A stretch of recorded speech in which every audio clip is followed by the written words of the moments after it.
Welcome, Salty Hunter Podcast number 1. Number 1.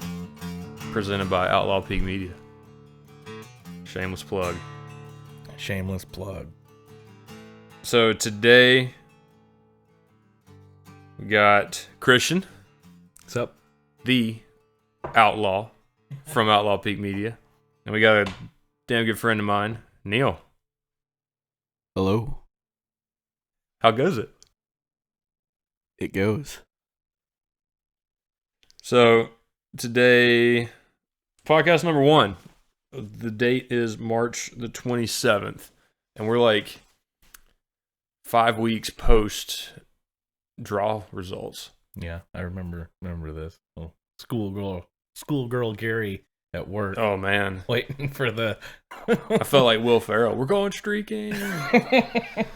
I'm not really sure why. I mean, you get lucky every year. You can say what you want to, but every year. the fact of the matter is that I drew some awesome tags.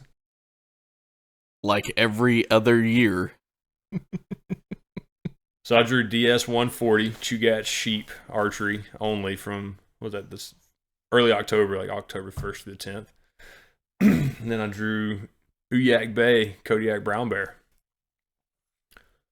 for November. It's going to be a busy fall. I hate you. Neil made his yearly donation to ADF&G. I got nothing. Literally nothing. And Christian does not hunt, but we're going to change that. All right. Neil is the duck guy. Anything duck hunting, Neil does it, and he's really the one that sets up all the decoys and gets all the gear together, and then I just show up and shoot birds. I mean, it really just turns into me and Gary talking shit to each other until we're done. All day. Literally until we're done. Yeah. There's not a lot of hunting that gets done, actually. No. I mean, I set up the decoys, I find the spots, I cook the breakfast, I shoot all the birds. You shot some of those birds. I shot your bird.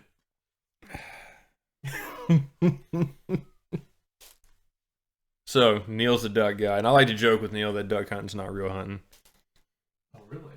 Yeah, it's not a joke, though. Oh.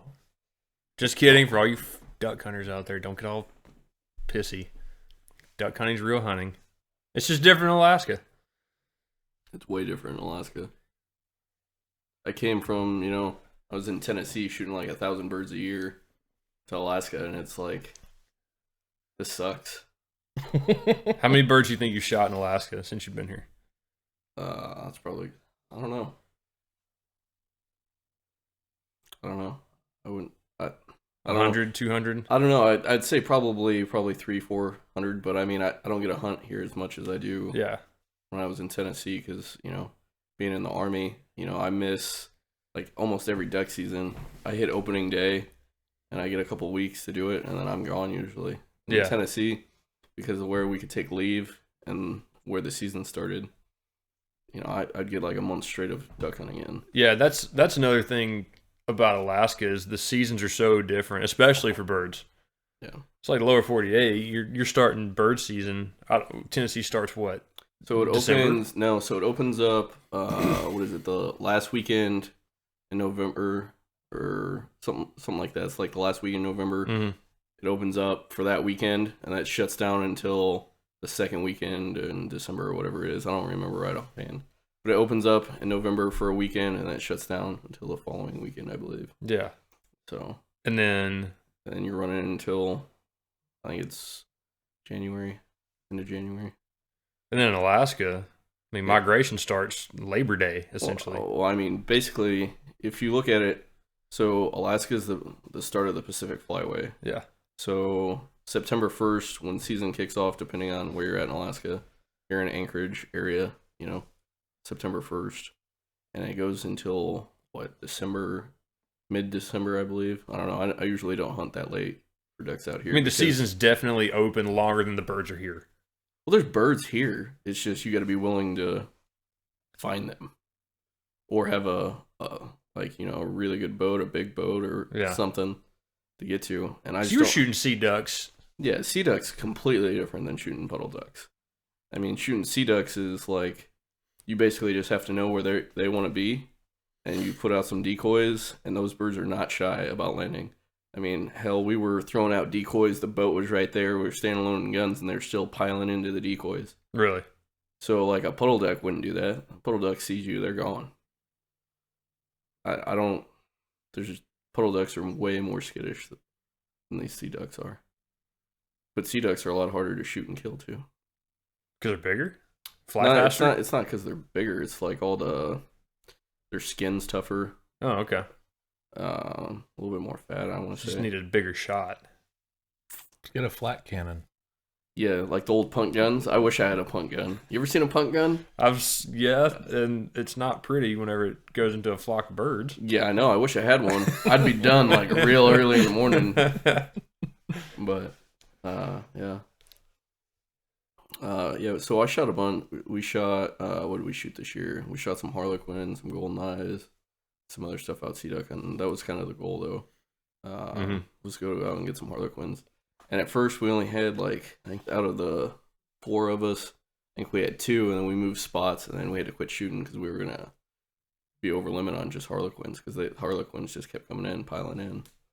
Is that rare? Harlequins, more rare than other sea ducks? So this is one of the few places in the world where you'll shoot harlequins.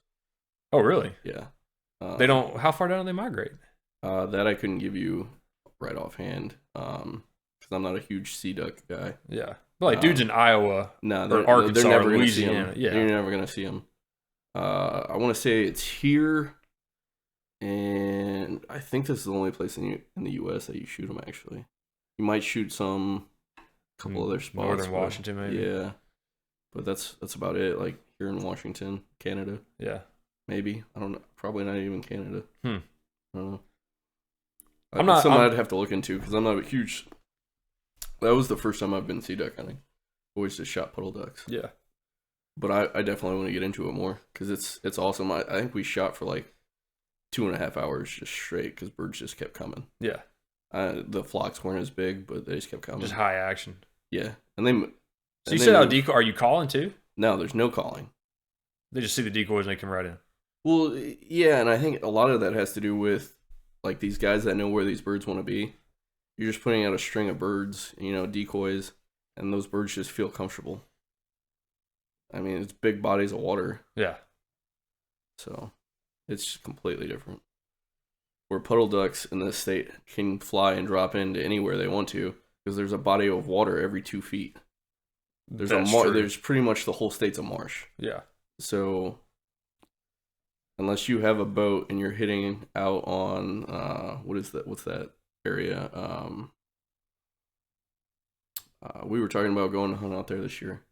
Now I can't remember what it's called. Like the hay flats, or no, the hay flats. There's so many people out there; it's not even worth it. So you're that public land outside the conservation center. Yep. Yeah, down near Girdwood. Yeah. Like the Portage area, Placer River. Yeah. Yeah. I mean, there's a bunch of birds out there. So, like the spot I hunted last year, basically noon and you're done. But yeah, so the spot like I hunted last year, it started at 6 o'clock in the morning or whenever the sun came up, whatever time that was, and you were done by noon. I mean, that's my kind of hunting. Duck hunting, at least. You're just standing there freezing. Unless you're shooting. You're not freezing by the time you get out there because, it was like doing a 12-mile ruck march to get out there. But yeah, I'm not a waterfowl guy. I never have been. I doubt I ever will be, which is why I'll just leave it to you. Yeah, that's why I'm just going to make you go with me every year.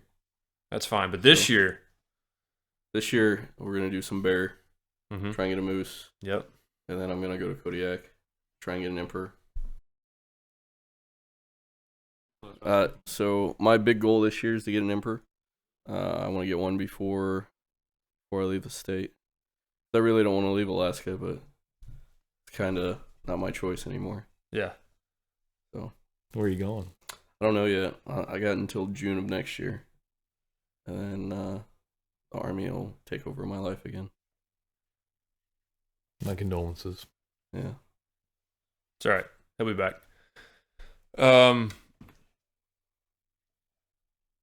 You think you're gonna get a bunch of duck hunting in this year, or are you gonna really, really focus on moose? Because they're the same season. So my goal is to get one as fast as I can because I need to do a lot of bird hunting this year. Yeah. Because the dog's gonna be ready to go this year. Yep. And I need to get him on as many birds as I possibly can this year. Yeah. Just for his development in the long run. So that's my goal this year is to get a moose, but in hindsight, I have to get that dog out there. Yeah. Whether I want to be moose hunting or duck hunting, I'm gonna have to duck hunt this year. So poor me. Poor you. And that's another episode that we're gonna have is kind of the nuances and the ins and outs of dog training because we'll get Mike out here One day, and we'll talk about the differences between his type of training and yours because his dog will retrieve. He took his dog out there to do sea duck hunt, but he also is training for upland. Yeah, he does. I know your dog is kind of trained in upland too. Yeah, but I won't use him for it Right. as much. Use the upland training to keep him sharp in the off season. Yeah, pretty much. Yeah. There's a lot of different ways guys use these dogs. In mine, I use them basically for duck hunting. He's basically a duck dog and a family dog. Right. Yeah, and I think dog training is something fascinating, especially within the last who knows, decade, because they're finding more and more.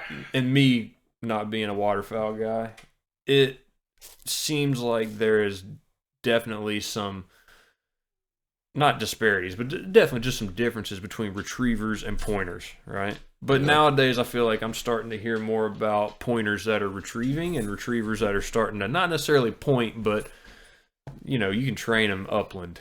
I mean, you can train them to pause and to. In theory, you could do it with any kind of dog. In theory, but they gotta have the drive. Yeah. I've had a dog trainer that they had somebody bring him was a Doberman Pinscher, and they asked him to train it for duck hunting. And the guy goes, "I'll train it in every way I can, but I'm not force fetching that dog because he didn't want to lose his arm." Yeah, no thanks. But there's a lot of people that use they're going with smaller dogs now for their duck hunting. Any breed specifically? I can't remember what breed it is right offhand. It's some kind of spaniel that they're using. But I love my labs, so I'll stick with my black labs. Sure. And then there's a whole nother thing that you get into with when you start talking to these like high up trainers that are competing with these dogs. Like they'll tell you there's a difference between a black lab, a yellow lab, and a chocolate lab. And they say chocolate labs are dumb. I don't believe it, but these old school trainers that are like 70, 80 years old, some of them will swear to you that a chocolate lab's not worth its weight. I wouldn't know. Not a duck guy. But I mean, I've seen plenty of chocolate dogs that can hunt. Sure. So, well, in the meantime, though, spring bear right around the corner. yeah, we got the dog food. Oh man, we got the dog food. The gravy train is rolling. Okay. Yeah. 25 bags just to start. We'll see what happens. Yeah. Sounds like we're gonna be feeding a lot of bears this year. Well, yeah, because they're gonna feed my freezer. I hope. God, I hope. My wife had eaten bear meat prior when she was younger. Yeah. But some of the dishes that we've cooked with this bear have been some of her favorite. Yeah, so my wife doesn't like a whole lot of wild game meat, which sucks for her. But so she won't eat duck meat or anything. Mm-hmm. I gave her some bear meat last year. She loved it. Mm-hmm. My daughter will eat pretty much any kind of wild game meat. Sure. And she loved bear meat too, so at least I only have to share with one person. Yeah. Have you? Never had bear. Man, we need to change that. Like, I don't know how to describe it. It's just delicious. Yeah. Like especially the breakfast sausage. I think it's better than pork sausage. Oh yeah, Like, hands down. Yeah. I've never not been willing to try it. Hell, I'm willing to try anything once. Twice. You gotta make sure you Twice. don't like it. You gotta make sure you didn't like it the first time. With food. Sure. Yeah. No. Um, yeah, man. Gravy train rolling. We got our spots. Um, April 1st. April 1st is the day that I can register the base station. it's gonna be a great day. Great day. And then not long after that, actually, we can take the barrel and the stands out there. We just can't have any food out there until the 15th. Yeah. No food, no scent until the 15th. Yeah. So it's coming, dude. It is right around the corner. 5 days. I will be on that website at 8 a.m. using company time to register my base station. Yeah, you're gonna have to. I'll be doing army things. Yeah, I missed none of that. Tell me about this Kodiak hunt you got coming. So we're doing a blacktail duck combo.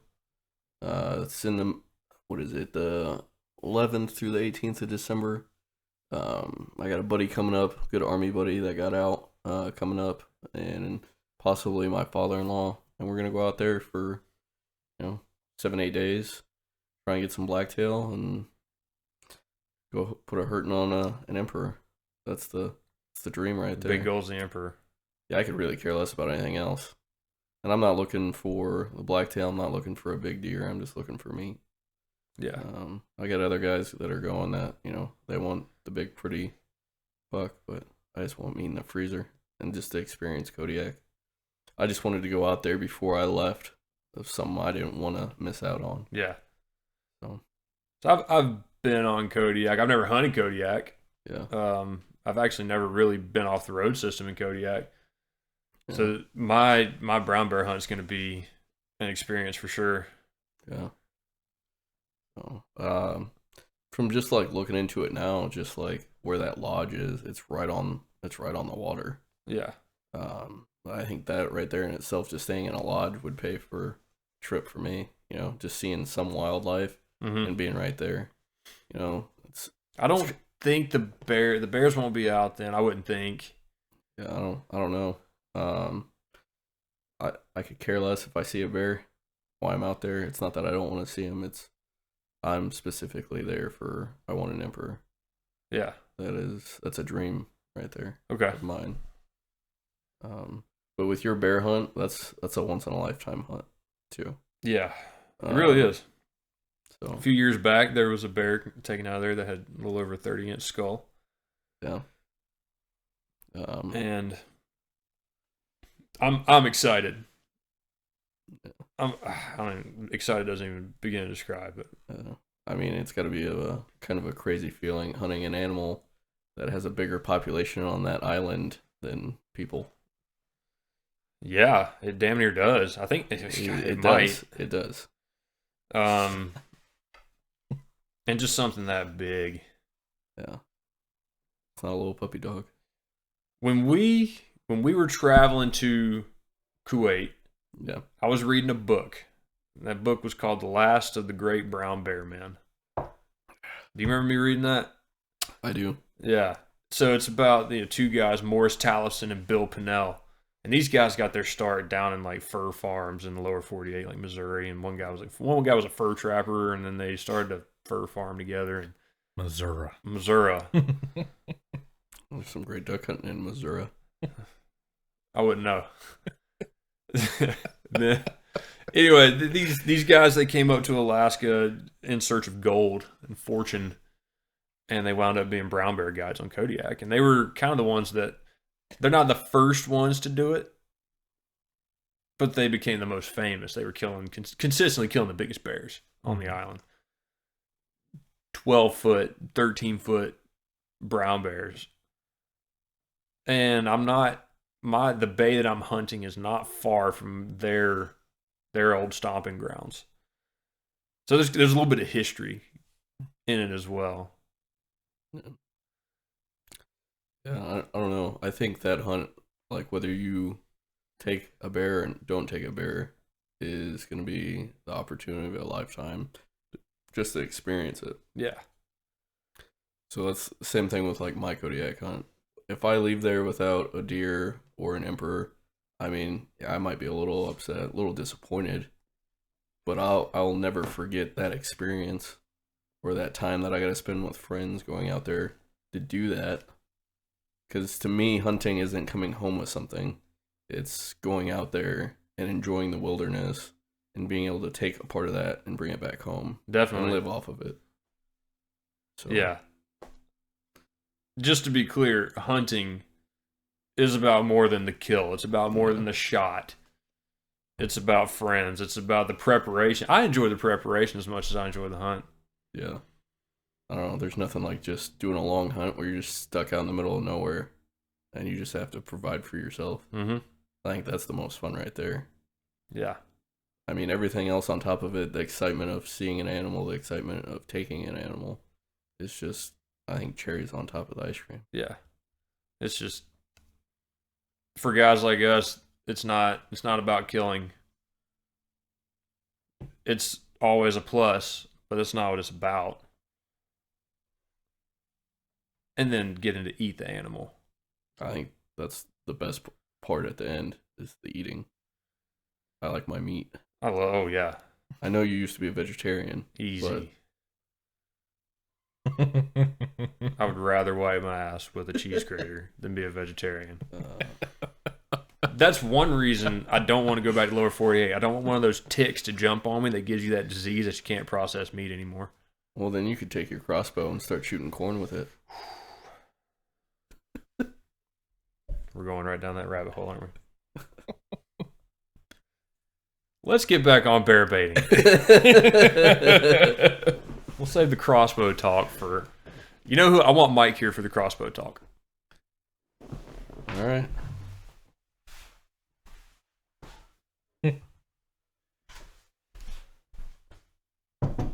Thank you. Okay, so back to bear baiting. We're definitely jumping topics here. Oh, yeah. Oh, thank you. Oh, Long's on the way. I don't know how much you want more. No, that's good. That's good. Thank you. Long's on the way. I told him to bring beer. Good. We're going to have to sober up after this. All right. Thanks, guys. Yeah. Yes, This thank is you. good. What is this? Is this scotch? Prisco, no. Prisco from Chile. It's brandy. So it's a distilled wine. So, you know, they're saying this is going to be like the next... Oh, God. I didn't realize I poured that much. We know where you're sleeping now. I'm sleeping with Finley. I don't know what you're talking about. You and the dog are going to be over there. curled up. So, you know, I'm a big bourbon guy. They're saying brandy is going to be the next thing that takes off. And when it takes off, they're saying bourbon. All these people that are bourbon nuts are going to go over to the brandy side. No, man, that's not... Bourbon guys will always be bourbon guys. No, they won't, because you got to look at it right now, right? You got all these people that think, oh, I love bourbon, but all they really love is, hey, bourbon's the hot thing right now. So let me get this high-end bourbon so I can show how big of a pecker I got right now. Look, I got this $3,000 bottle of bourbon. Look at me. Ask them what it tastes like. They don't know. Yeah, they don't know the profiles. They don't know anything. Yeah. They're just like, oh, I just got this badass bottle of bourbon that I probably bought off an internet website on Facebook, or or I went into a store and paid $5,000 over the value of the bottle. But I got it now because I got money. That just means more pappy for everybody else. Yeah, once they go away. But I'd rather have William LaRue Weller. That's still more for the folks that actually like bourbon. Yeah. They can have their pappies. You know what? If all the Scotch people went over to drinking brandy, I'd be okay with that. See, that's what I'm saying. We need to start a new thing. We need to start selling brandy. Yeah, like we need to start our own thing and get people on brandy and off of everything else. Dude, let's start distilling our own brandy. The Salty Hunters Brewery. There you go. I like the sound of it. Salty Hunters Distillery Slash- / brewery yeah. Slash restaurant. All barbecue. Bar and grill. Let's just call it Bar, Grill, and Distillery. Boom. Big things coming. 2035. Yeah, put a note in there. Yeah. 2035. Write that down. Well, Lake Louise Lodge is for sale. 2035. It is for sale. It's been for sale for You like know a what I year would- now. Yeah. You know what I would love to buy? If I had the money? A lodge? I would like to buy the Sears in Wasilla. Okay. Big warehouse. What for? Turn it into a massive indoor archery range. Just hire Chris and Beth to run it. I You just- buy the building. I would be like, here, you guys run this. Yeah. That's what I would do. I think it would be cool. For those that don't know, Chris and Beth run Screaming Eagle Archery out in Wasilla. Best bow shop in Alaska. Best bow shop in Alaska. And I'll stand by that. Yeah. Other bow shops in town don't quite stand up to snuff in my book. I would totally agree. But no, I think that would be cool. Because how many of those are out here? And I mean, the wintertime, how many people want to go inside and shoot? But the price of that building is like outrageous. Well, it's also like, what, 40,000 square feet? Oh, they're talking $5 million for that building. Yeah, no thanks. Yeah. But it's a pipe dream. 2039. 5. Bear baiting. I know you got questions. Yeah, I've got no clue what's going on. Okay, bear baiting. It's exactly what it sounds like. You got a barrel in the woods with bait, with food. Mm-hmm. The food can be dog food. A lot of people do popcorn. I want to do a lot of popcorn this year too. It's light, so you don't have to haul up 50 pounds of dog food every single trip. It's a good filler, so the barrel will be full and it'll keep the bears occupied.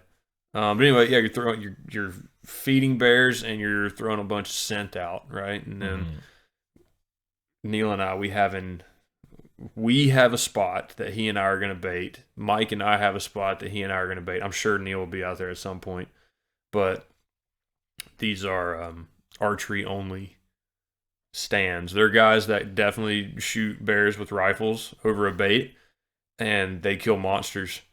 They're able to, with a rifle, obviously you're able to get further away, right? So you set up your bait station, then you get your rifle stand as far away as possible, because bears' scent is arguably the strongest in the animal kingdom. Yeah. So the further you are away, the better chance they are coming in. For a monster to come in for an archery only stand, it takes a little bit of luck. By a little, I mean like 90% luck. Just on which way the wind's blowing and which direction they're coming from. So, okay, so after our long interruption, Sorry. we now have Chad Chad. sitting at the table. Why am I Chad? Would you rather be... I'm good. You call me Nick. Nick. We have Nick at the table. We're going to start on bear baiting. Bear baiting. Last year, you hooked me up with a spot. And that spot wound up being very, very productive late season for black bears. But your spot, extremely productive for brown bears. Yeah. So, like, say, beginning of May is when the bears start coming out. I get hit with a lot of the smaller brown bears, and then once June hits, where I'm at, and brown bear season ends, all the big brown bears come out. That's usually the pattern. So, but I have a lot of black bears and brown bears. Unfortunately, I've been messing up and not shooting one every year. Been waiting for a big one, but this year I'm just going to shoot the first legal one that comes in. You got big ones on camera, though, yeah? Oh, yeah. So I have like 2 or 3, at least 9-foot brown bears. Yeah. So, I think it's kind of fascinating because the spot where I saw brown bears, not the one that you gave me, but the one that Mike and I were hunting, we got a 9-footer back there. And I'm not going to disclose where it is. Let's just say a lot of folks are in vicinity of this 9-foot brown bear. And that thing, he was frequenting that barrel.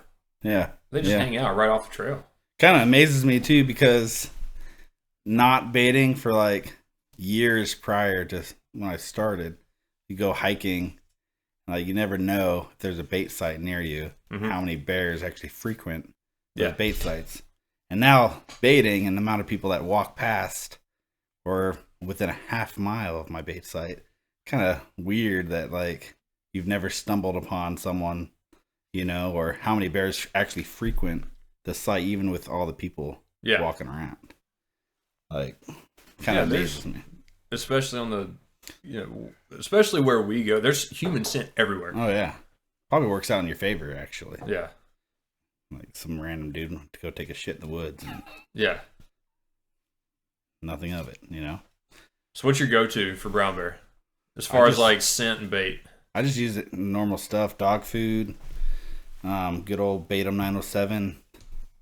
Trying out some new stuff this year, their products, but just dog food, molasses, marshmallow fluff, donuts. Yeah, no, bear baiting, you're feeding fat kids. That's all it is. No shit. I'm actually I'm thinking of doing you're either gonna bait a bear, you're gonna bait me. That's what it sounds like. I'm thinking of either trying to get some grease from Panda Express, because that shit smells good, you know? Like, I think it'll work pretty well, but I haven't decided if I want to ask him or not. The worst they're going to say is no. Oh, yeah, but I don't know if I want to haul up grease. It's a pain. Yeah, it's a pain. It is a pain. And I think this year I'm going to run a lot more popcorn. Yeah. That's what I run. I think popcorn, marshmallows, and then mix in some Kool-Aid powder. Yeah. So you just mix it all up. You get the 2 like air poppers on Amazon for like $20 a piece. Well, I'm even talking about just getting an old shitty turkey frying pot and just doing big batches like that at a time. Yeah. I just do the air poppers because I make my kids do it. It's kind of it's probably a game for them. Free labor. You know? And they'll eat the popcorn and why else do you have kids? The big, Why else do you have kids? Exactly. Like, pop some popcorn and they get to eat some, and I get to feed the bears, and it's light going in. You don't have to. That's the biggest thing, man. Yeah, and it seems to go quite a long ways. And then also you get like all the squirrels and stuff, and they grab all that popcorn with the sugar and the Kool-Aid or molasses, whatever you have on it, and they make their little trails too. So it just expands your scent. Yeah, and I'm sure you're like me too. Like I don't do molasses. I'll just go to Costco and get the big jugs of maple syrup. Yeah. And I'll just dump that all over the barrel, all over everything around the barrel. So whatever walks through it, and they walk off into the woods, they're tracking that scent with them. Yeah. I like doing just covering it on just dog food. And then I just use the Batum 907, like ground, what's it called? The Bruins Brunt or whatever. Okay. Product. And I just put it all around the barrels. And even on the trails, I'll walk up the trails and put all that scent down on the trails too. I'll walk up the trails. My scent's already going to be out there, right? So I'll walk up the trails a ways with the spray bottle. Last year was cotton candy. I think this year is going to be, I got the Applejack spray. Applejacks. I went with their new, what was it called? It's like frozen something. Yeah, Can't remember. They come out with a new flavor or 3 every year. Do you know what that flavor is? That scent? There's a stripper glitter. The stripper glitter? Yeah, I saw her. Yeah, she posted something about stripper glitter. Should be interesting. Should try that out. Are you running that? No, it's I can't remember what it's called. Like frozen something. Or where's my phone? Look it up. Yeah, Jamie, look that Jamie, up. get down there. Google that shit. Let's see. I know the thing with the grease is they get it on their paws Yeah. and they track it all over the It's the same thing with like the Batum 907. It's like an oil base, so it gets it, and the oils get in their paws. Yeah, They track it everywhere. And you don't have to carry it, you know. And I didn't want to misquote anything, 50 but a pounds bear's nose is like 1,000 times stronger than a hound, Oh yeah. which is 1,000 times stronger than humans. Oh yeah, absolutely. I don't really notice a difference though. Like in the early part of the May, you'll see the wary bears and stuff. But once they get used to you coming up and they know you're up there feeding, and I don't really notice a difference with activity until June when the big ones come in.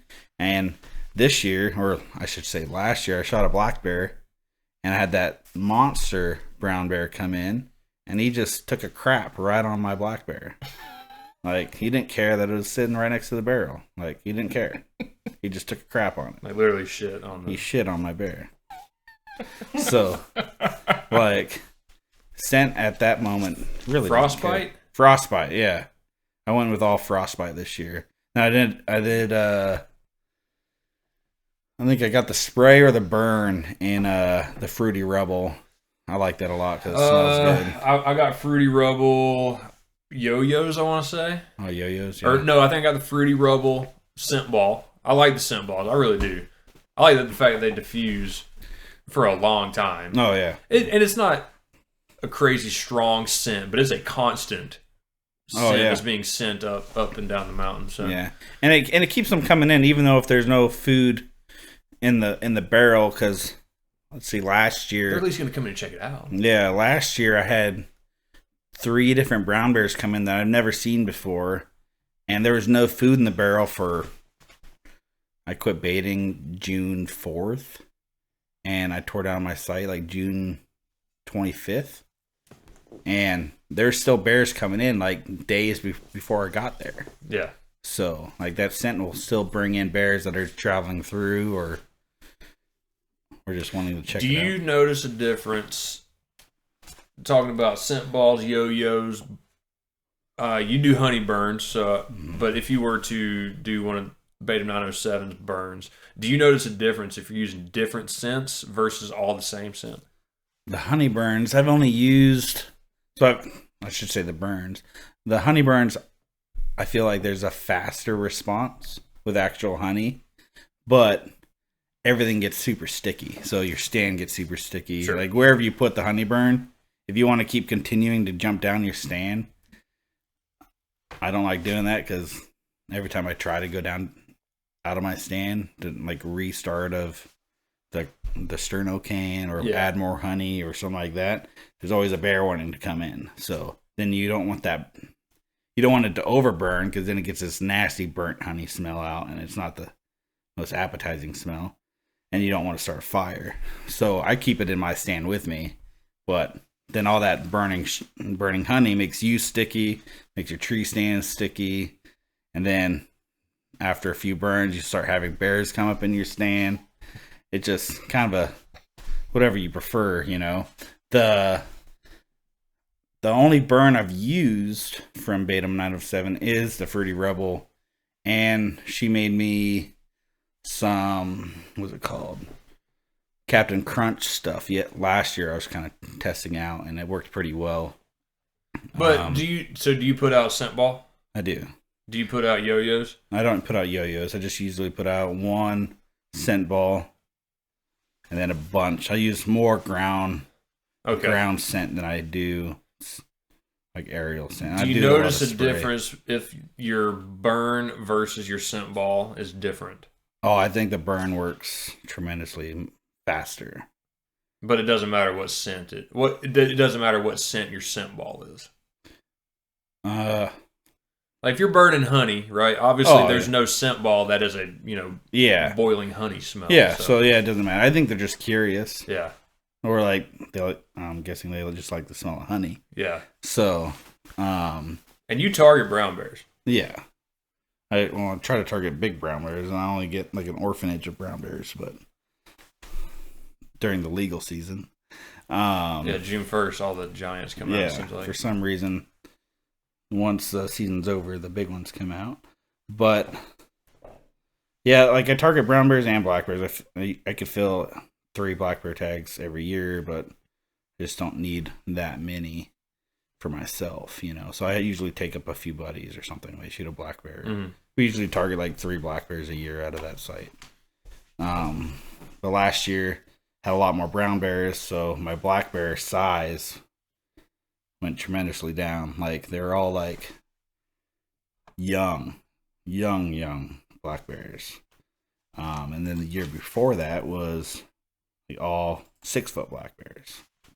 So I don't know if that's why if it's because I have so many brown bears that the bigger black bears are kind of avoiding it, or there's an overpopulation of baits. Or that too. Last year with everyone unemployed, there's a lot more people baiting. So nothing else to do. So I think I had 3 people baiting near me. Yeah. Last year, one person wanted to set up like 150 yards of me. We kind of squashed that. And he moved like half a mile or a mile away. I don't know where he went. But think that's another reason. Maybe that they got bigger black bears hitting their site, but had a lot younger black bears hitting this year. So, but I had a lot more brown bears hitting my site than they had hitting their sites, because running into them on the trail, they're like, "Oh, I haven't seen a brown bear all year," or something like that. And I just had all brown bears. Yeah. So I don't think everyone says meat for brown bears. I just think if you have a food source and it's not pressured, they're gonna hit your site. I think brown bears are a lot more cautious than black bears. I agree with that. I'll sit there and feed black bears with marshmallows in my stand. They'll just sit at the bottom of my stand, and I'll just chuck food at them, and they'll just eat it. Well, and I So- had a 5-foot, nice 5-foot black bear try to climb up my tree with me. Oh yeah, And all I had just literally just like you're talking to a kid, like, "Hey, bud, yeah. don't do that." Yeah, I 2 years ago I shot mine out of my tree stand. Yeah. Like, she climbed up with me and decided I was in her spot. Yeah. So I ended up shooting her. Because she's a big bear. Yeah. But it was a female, but it was still a nice bear, and I haven't shot a black bear yet that year, so we just decided to shoot her like point blank, and she like Mufasa out of the tree. It's kind of nice. So it's fun. It's fun. It is. No, it's a lot of fun. And you know what? Like, last year was my first year baiting. I put a lot of miles and a lot of money into it. Yeah. A lot of time. Fuck, there's a lot of time. So a lot of people, I feel like, don't understand about the whole bear baiting world is that I put more miles and more time and more energy into doing the whole bear baiting than I would actually spot and stalk black bear. And you could literally drive down the road, see a black bear up on a mountain, like, okay, I'm gonna go stalk that. Mm-hmm. And for the most part, they're just gonna hang out, especially in the fall if they're on berries. Like, you're gonna be able to go up there and shoot them. Talking about baiting bears is like, I was completely against it for the longest time growing up in Montana and not having the opportunity to do baiting bears, but just trying it up here, how much fun it was. Like, I like it more than spot and stalk for bears. You Just know, what I was most fascinated with was how I could be less than 15 yards from a bear, and you're seeing true bear behavior. Yeah. You're watching it up close and personal. Yeah. They have no clue you're there. They're acting the way they would if you weren't there. Yeah. I think it's fun.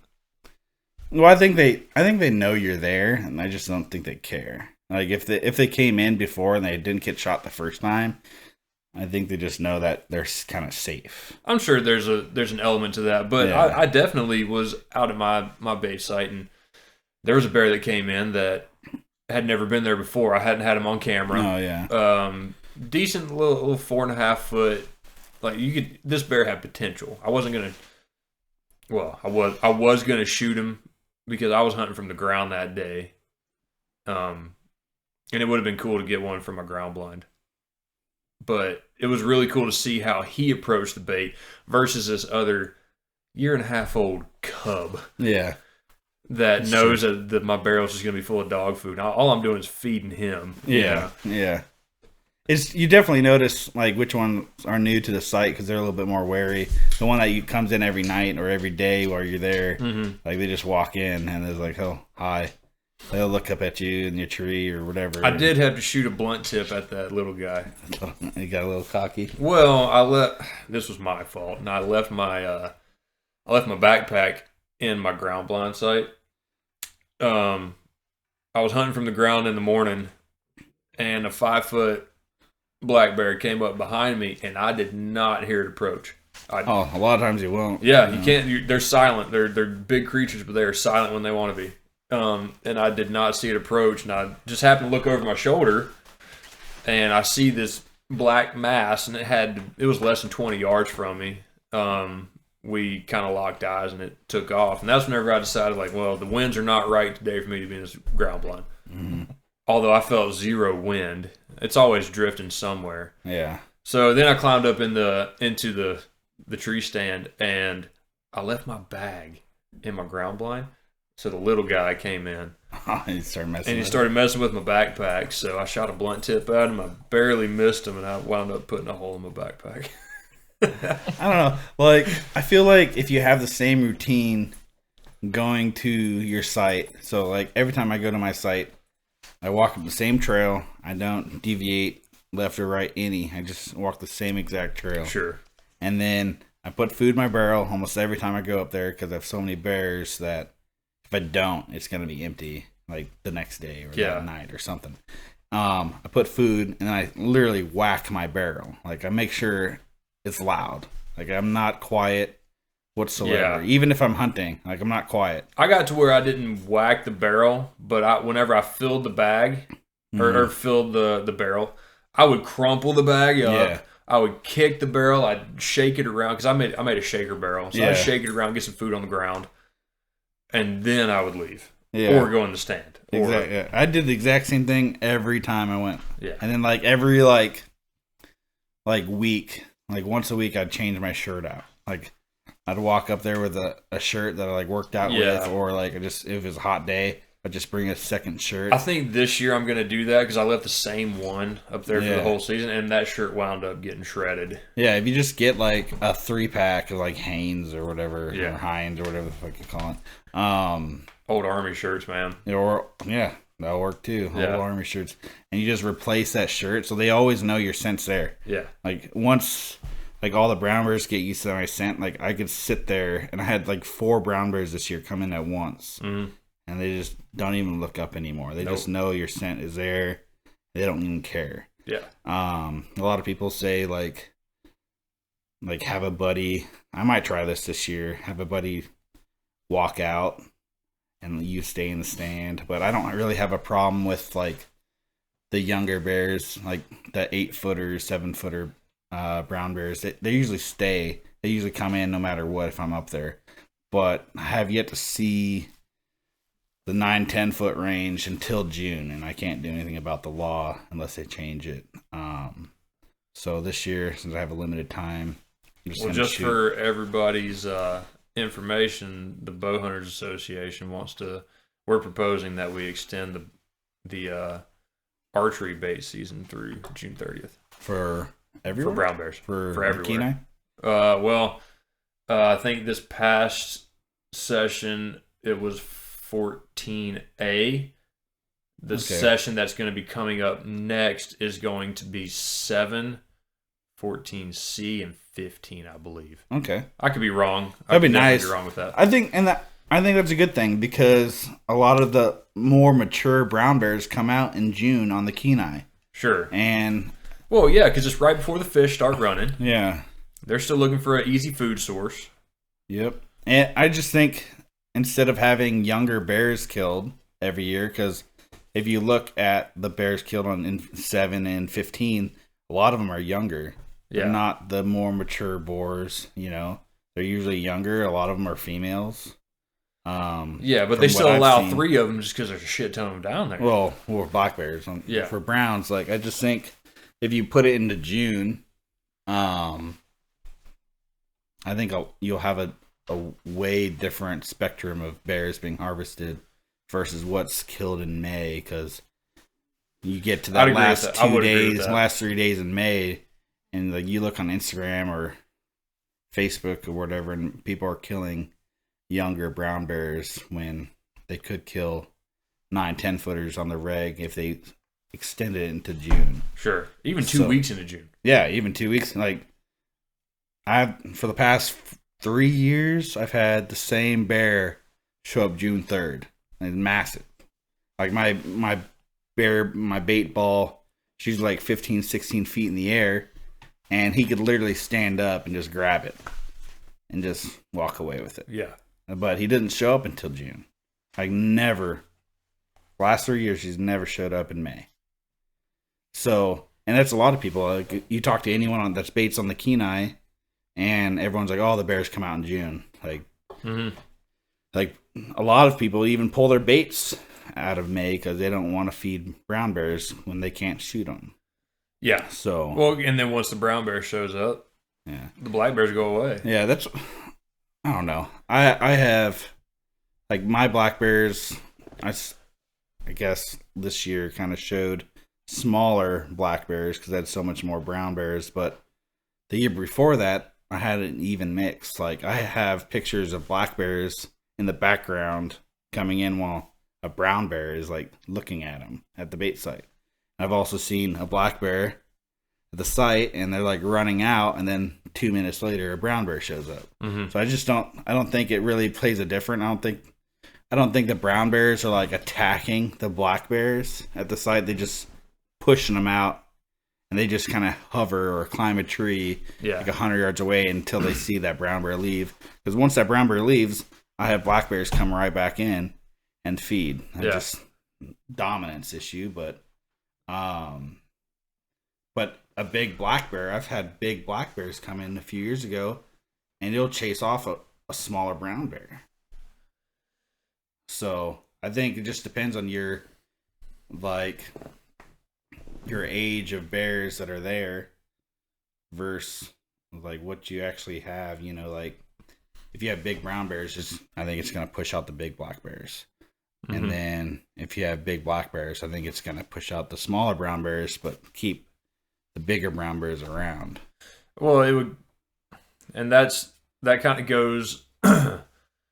There's a big debate on bear baiting in general, right? I think it just depends where you're at, you know, in the state as well. Sure. Unit 7 is way different than Unit 14. Oh, absolutely. And, well, 14C is way different than 14A, especially. Like 14A, I've been hunting out there a lot. Mm-hmm. I've seen very, very little sign of brown bear.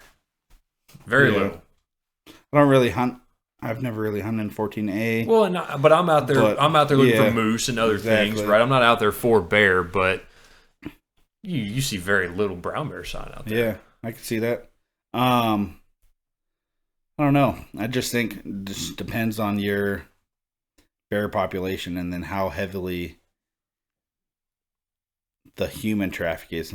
And to be honest with you, I think the more human traffic there is, I think more brown bears hang around like that traffic, but it's kind of weird because like I have heavy traffic too. So, and you had heavy traffic. I had heavy traffic as well. Yeah. I just think they don't interact with the humans as much, but they're 200, 400, 800 yards off that human traffic.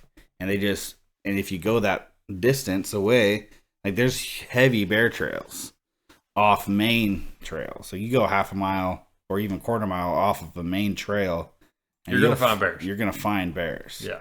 And they don't hang around that human trail. So, I think people just avoid those areas because they don't want to run into people. But I think people are missing out on very good bear populations just because they think there's not a lot of bears because of the human traffic. But you look at Anchorage, there's brown bears all over the place in Anchorage. Dude, a brown bear just schwacked a llama last month. I didn't hear about that. Oh, yeah, no. A brown bear dug into the it was llama and alpaca enclosure and just schwacked one of them, ate it. And like, I think they are very good for how wary brown bears are. I think they're very good at avoiding people. Well, that goes back to the bear behavior I was talking about. Yeah. When you sit there and watch them, they're so intelligent. Oh, yeah, absolutely. Yeah. Yeah. So, I don't know. You could hear them, like, the moment they hear something, their head's up. Like, it could be a squirrel. Like, nothing. Yeah. Like, and especially if they smell something, like, they'll be curious if they hear something, but I don't think they trust their hearing as much as their nose. Yeah. And the moment like a wind shifts, like they're gone. Well, and I don't know where I heard this, but somebody said they'll hear you 3 times, see you twice, smell you once, and they're gone. Yeah. The moment they recognize your scent with their nose, unless you have a constant scent. So I like the T-shirt at the bear site. Sometimes like that saves me a lot. Like I'll have plenty of footage of the wind shifting and the brown bear obviously smells that I'm there. Yeah, I've had them actually like stand up and look at me in my sight, but I think they're just so used to it and nothing happened to them before. Oh, they're they just get habituated. Yeah. Yeah, I think this year will be their fatal flaw for me because I'm just going to shoot the first legal one that comes in. Let's hope. But I think they just trust their nose 100% more than their eyes and ears. But they are very wary of it. Like you stand up in your tree stand and you hear that creak, they stop eating to just assess the situation. You could hear them start sniffing around and see if anything changes. Ears perk up. They get much more attentive. But like if they don't smell you or nothing's different in scent, they just go back to feeding. Versus like if you're spot and stock and they like, oh shit, I smell someone or something's different, they're out, they're gone. Yeah. So, and that's why whenever Neil's not going to be helping me put out this barrel this year, I just want to get my spot established. Yeah. But you go into the same spot? Same spot. But I'm what I want him to do is I want him to work out in the same t-shirt for like 2 days in a row. Yeah. And I'll just haul it out there with the barrel. I'm going to do the same thing. And I'll just leave those t-shirts out there to get both of our scent going. Yeah. And I did notice that, like when I would bring a buddy up and they haven't been up there before, like my sight would go dead for like 3 days. Like solid, that they either get used to the scent or it needs to diffuse out. Yeah. So like, I think that's what I'm gonna do this year. If anyone else, like, I'm gonna have a few buddies help me bait this year because I'm gonna be gone. Yeah. But so their scent should be out there, while the whole incorporating feeding. But if I bring someone new that like, hey, can you help me? I like taking people out, like especially if it's their first animal, and if they haven't been out there at all, like I'll try to have them come out and bait with me like for a week before they even hunt, because if we just sit if we sit the stand, like nothing comes in. It seems like nothing ever comes in when I bring a friend, or it's like a very small bear and sure, like, one that was going to come in anyway. Yeah. So, if I bring a buddy, usually try a week or 2 weeks prior to help them, and it's good to like, especially if they haven't hunted before, that they kind of get the full experience. They don't get to just luck out. Well, that goes back to what we were talking about earlier. Like bear baiting is not just going out to some barrel that's full of food and you shoot a bear. It is miles in a truck. Yeah. It is miles on your feet. It's heavy packs. It's a lot of work. Sticky mess of it's just bait a mess. Yeah, and like I was doing the rubber gloves thing before COVID, like just to like do get all your bait out there, and it covers your hands and absolutely. God, it's a mess. Yeah, I feel like people also get what's the word for it? The easy way out if they go with a buddy and just shoot a bear. Like they kind of reap the rewards of your hard labor. Yeah, that's what me and Neil talked about earlier with ducks. I don't set up for anything. I just would go out there and shoot them. Yeah. So hopefully this year I can get him on a bear and we'll make up for all the hard work he put in for the ducks. You don't do that much hard work. You just throw some decoys out there. Let's be real. I mean, I made breakfast. Oh, you made breakfast. I made everything. No, this was a full-on guided experience by Neil. Nice. So nice. What kind of breakfast? Usually we do sausage, bacon, and eggs. Oh, out in the blind? Yeah. Oh, you might be welcome to my bait site. You have to cook me breakfast, though. I'm going to make you cook you. Take me out there. I'll make you a barbecue lunch. A barbecue lunch. Oh, that might work, Might pull some more bears in. Yeah. Pull those wary big brown bears coming. Just throw a smoker out there. Huh? Let's throw a smoker out there. Throw a smoker out there. I've also been contemplating on, like, bringing a little stove and, like, cooking bacon out there. Because, like, every American loves bacon. First off, these are American bears over here. If you don't like bacon, like you're a terrorist. Well, it's literally black bear's Latin name is Ursus americanus. So there you go. I'm just throwing that out there. Okay, you're the for all you nerds. But then you get a snack and you get to pour some, fresh grease on your bear site. So thought about it, but I don't know. That's a lot of work. I like just going up in my stand, throwing bait in, and then just sitting there looking at my pictures. So we'll see. Well, it's time. Yeah, it's time. It's not time yet. Well, I feel the weather shifting. I had my last good weekend of skiing last weekend. Yeah. I think I'm done. Like mentally, I'm done skiing. Hear me? Hand him a beer. It's okay. Yeah, I still have like. When did I go up there last week? That was last weekend. Yeah, because Yeah, I went that's- skiing and I talked to you. Yeah, last weekend. There's still 7 feet of snow at my site. Yeah, this might be a late year for bears for the Kenai. We'll see. Yeah. That's why it'd be nice if they push into June, because I think so. It definitely wouldn't be this season, Yeah, but I next think year. it's going to go up to the board this next go round. So I'll be pushing out.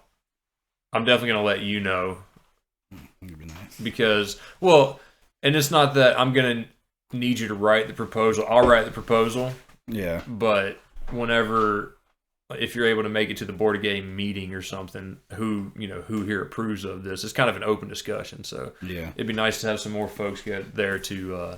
I voice think an the opinion. more you get the public involved of the people who bait in 7 and 15, because I guarantee you a lot of them will agree that all the big brown bears come out. Yeah, And- and I don't think it would be that hard for ADF and G to switch. It's already a registration tag. Yeah. Virtually anybody can get it. They just need to extend the dates I think it'd be and also keep the reporting requirements the same. yeah, and I think it'd also be better for the population because a lot more larger, But more older- mature bear. Yeah, more and mature you know bears this get. I don't want to beat a dead horse. Everybody's heard the conservation aspect of bear baiting, but yeah, man, if you have a certain time of year where older bears come out, let's shoot the older bears. Yeah. Let's extend the season to get the older bears. Well, out. like it's like Kodiak. Like resident hunters shoot the smallest bears on Kodiak. Yes, Because statistically they do. Yes, like- absolutely. And the They're- females. Huh? And the females. And the females. Yeah, Yeah, the females. Like, if they had the only reason why they do that because they usually have limited amount of time to go to work. They drew a once in a lifetime tag, Yep. and they're going and they see a bear, like, okay, I'm gonna kill it. Like versus the guided hunts, they target the larger bears, and more than likely the clients have more money and more time off. And I think the Kenai would do the same thing. Like for residents, like if you have the opportunity to shoot bigger bears I think it would in be a different time, yeah. I think the bear harvest. It would take advantage of it for sure. Oh yeah, absolutely. I wouldn't even hunt in May. I'd just shoot all my black bears in May. Leave all the younger brown bears to know my site. Yep. Let them grow, and then Yep. the one old The boar one that old boar comes that wants to come on in. June 5th, Yep. Let you 'em get have the it. arrow every year, and then all the younger bears would live on. Yep. But I this think year- that's something else that the public doesn't realize is that these old boars, man, they are cannibals. They don't care. They'll kill and eat and whatever they they'll can. probably eat more moose than That's another thing, man. The unit Unit 7 This- and 15, 15 yeah. have horrible moose This populations. is another rabbit hole that we can go down another time. But yeah, Unit 7, Unit 15, they It's also have 'cause they of have that. shit in moose numbers. Yeah. Ungulates in general, because I mean the Kenai caribou used to be a super prolific herd, but I think the lack of predator harvest has drastically detrimented Yeah. that herd. Also, the ungulate the population in general. the reserve down there, or the preserve, or Mm-hmm. that don't let you hunt brown bears on. Yeah, You could bait black bears on. Like, and there's a whole moose heart, and there's a moose study area in the same spot. Like, you would think they would want more brown bears killed in the same area where they're trying to study Yeah. moose. well, and there's areas Yeah. up on the Denali Highway, Unit 13, right? They are begging you as a resident. You don't even need a tag to kill a grizzly up there. Yeah. Well, yeah. What was it? 16 is two brown 16 bears? is 2 per year, Yeah, like regulatory year. Yeah. But like I've even seen moose on my game cameras. They're walking to my bait site, and they're all very. There's even the bulls that come in are young. Like Paddle horns, man. yeah, I have one nice moose that comes in there, but there's not a lot. And I saw nothing but squirrels and bears on my cameras. So Yeah. if that gives you an idea of the diversity of wildlife in my base station. Yeah. So I have a few moose that come through, but I know once calving starts happening, like that 2-week period of May, yeah, there's no bears. On No my- bears to even, be seen. Even black bears. Yeah. Like you'll go dead on my site, and you know the few moose that are in my area, they're calving, and I've never seen a calf out there. Yeah. Not once in 3 years. I've seen cows, bulls, like 4-year-old bulls, but not once have I ever seen a calf in 4 years. So I know for a fact those cows that are pregnant, just dropping babies, they're all getting eaten. Yeah, definitely. Because they're all old cows. They're like, the cows that I see are old. Like, super old. But some of the bulls, obviously a few make it, but the bulls on the Kenai don't really have the greatest genetics anyways, but they're small. They're all forky horns or have one nice 50-incher, but Yeah. but you don't see them year after year, so even those younger bulls are probably getting taken down. So I just think to help the moose population on the Kenai, caribou I don't really mess with on the Kenai, let people harvest more brown bears, even black bears, or just the brown bears into later season, because I guarantee you the moose that they eat will just tie them over until salmon start pushing. Then they get a full buffet of salmon at the end of it as well. So Yeah. but where I'm at, I don't really notice the whole salmon run because it's pretty high up there. But what is that one? To Die For? To Die For. That one, I used that my first year bear baiting. It worked pretty good. But I just think the public,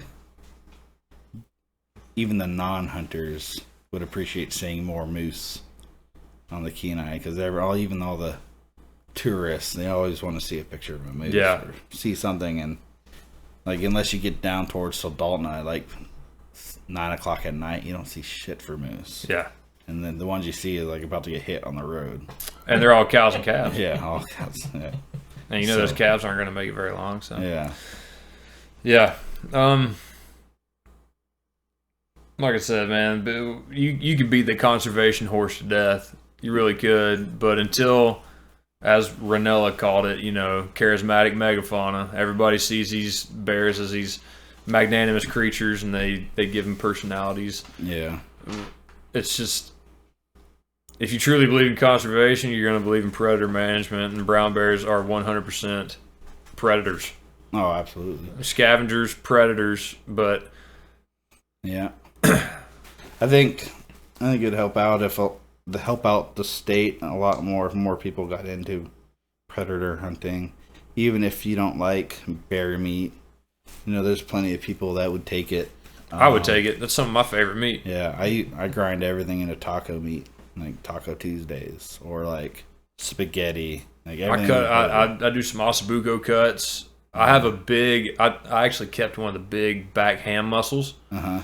I'm gonna throw it in the pressure cooker and pressure cook it for a while, and I'm gonna pulled pork shred it. Really? Yeah, because it has the same consistency. Yeah, I could see that. Invite me. They're called boars and sows because their nearest relatives are pigs. Yeah. I just do everything ground burger, and it's enough. That's for the still whole good. year. It's still fantastic. Throw it into anything we just do mainly bear tacos and spaghetti and then the bear fat, you can use that for just about anything. Yeah. But I think a lot of people are just sheep hunters or moose hunters, but they don't realize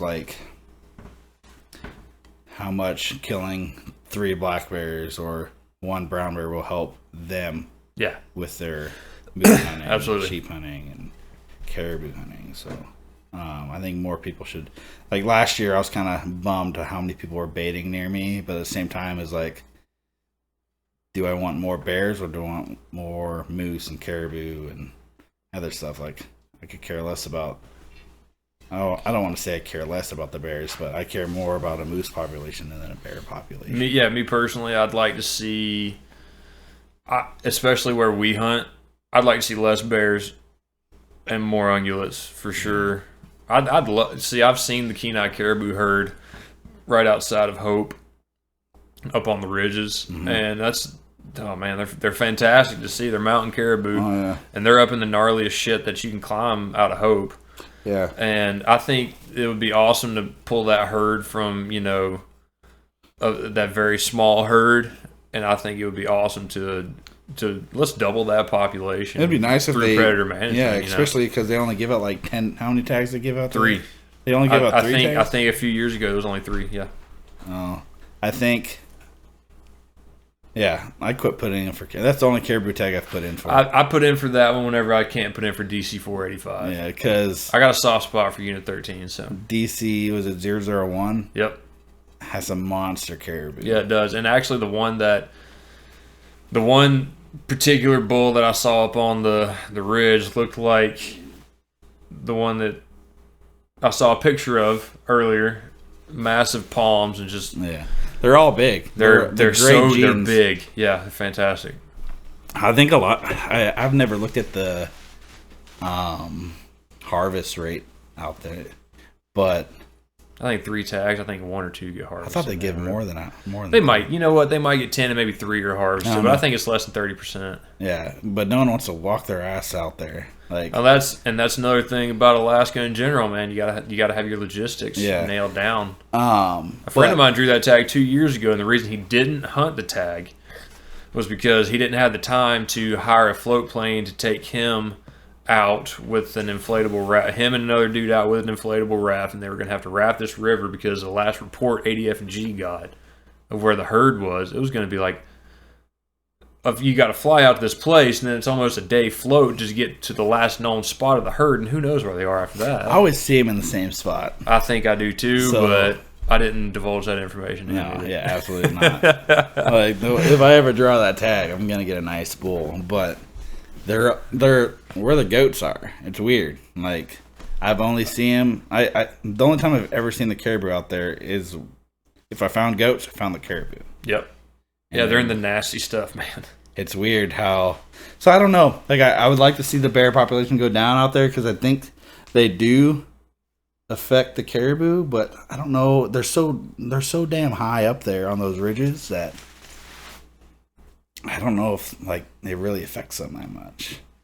I don't know. We'll never know until we start killing more brown bears. Yeah, I think more people need to hunt that area, but it's also baiting brown bears back there is definitely a hard feat in itself as well.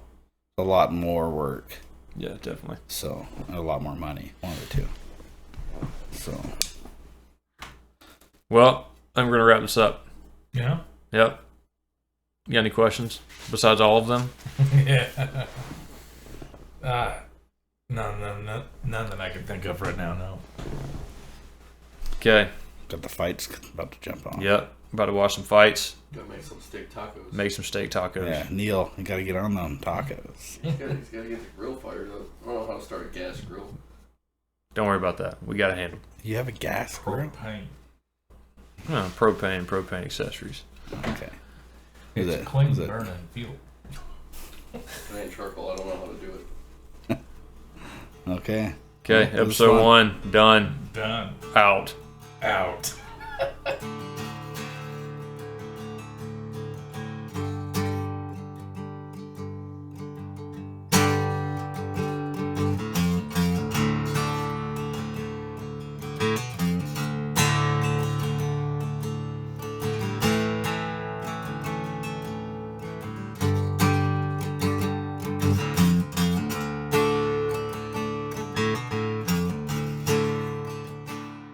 Thank you for listening to the Salty Hunter Podcast, brought to you by Outlaw Peak Media.